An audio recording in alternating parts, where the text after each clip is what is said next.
Welcome back. If you have just tuned in, you're watching The Full View. Well, Home Affairs Minister Malusi Gigaba is in hot water again.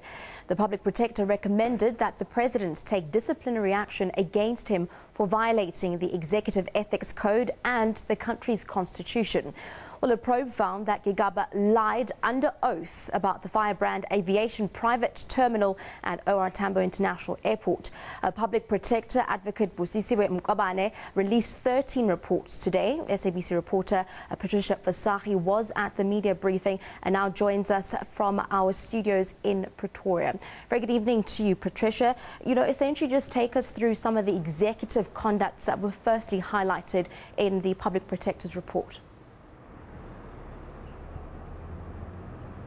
Well, good evening, Shante, and to our viewers. Perhaps the highlight is the future and fate of Home Affairs Minister Malusi Gigaba. Of course, it means that President Cyril Ramaphosa now has a heavy task to decide what action to take against the minister. This after, of course, the Public Protector has made it very clear that he should be disciplined and action should be taken, and he should explain to the nation how exactly the contract between the airport and, of course, Fireblade came about. Now, you would know that the minister has, in court affidavits in Parliament, denied having been involved or granting this Oppenheimer family permission to, of course, operate this VIP terminal at the airport. And the Oppenheimer family saying that as early as early 2016, that's when the agreement was reached. And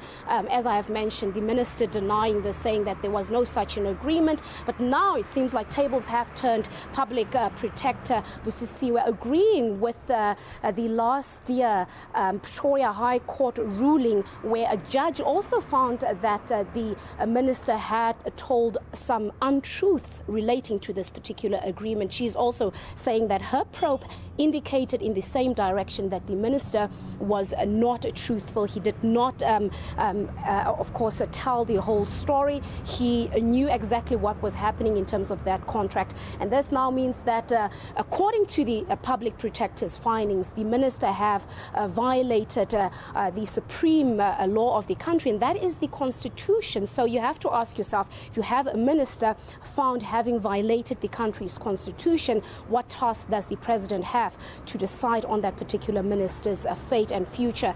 Of course, the President has 14 days to decide what to do, what action to take, and what disciplinary process will follow to deal with the conduct of Minister Malusi Gigaba.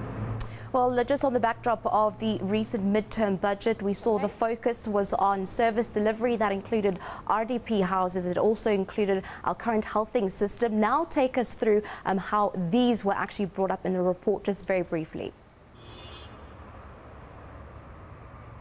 Yes, of course, these 2 points formed part of the 13 reports that were released by Advocate Mkhwebane, and she told us about how she looked into some of the complaints, some of the allegations that were brought to her office that links to some of the public health facilities around the country, and she and her team, to be exact, paid surprise visits to some of the facilities that were mentioned, including some, of course, that were not mentioned, just to see if some of the the public health facilities in the country were up to scratch. And of course, she said their probe indicated that there was issues of overcrowding, long queues, infrastructure that was not up to standard, and they also came across some of situations where patients were not treated in a dignified manner. So some of the recommendations relating to that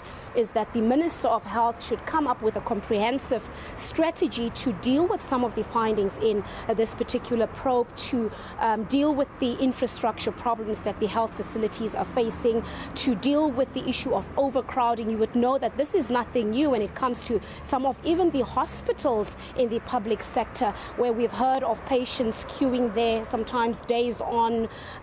We've heard of hygienic circumstances, sometimes even shortages of medicine or medication rather for the patients there. So it's not something that is unfamiliar. In terms of the RDPs, to touch on that very quickly. Unfortunately, Patricia, we are going to have to cut it there. SABC reporter Patricia Visagie coming to us live from Pretoria, just giving us some of the details that were coming out of that media briefing from the Public Protector's 13 report.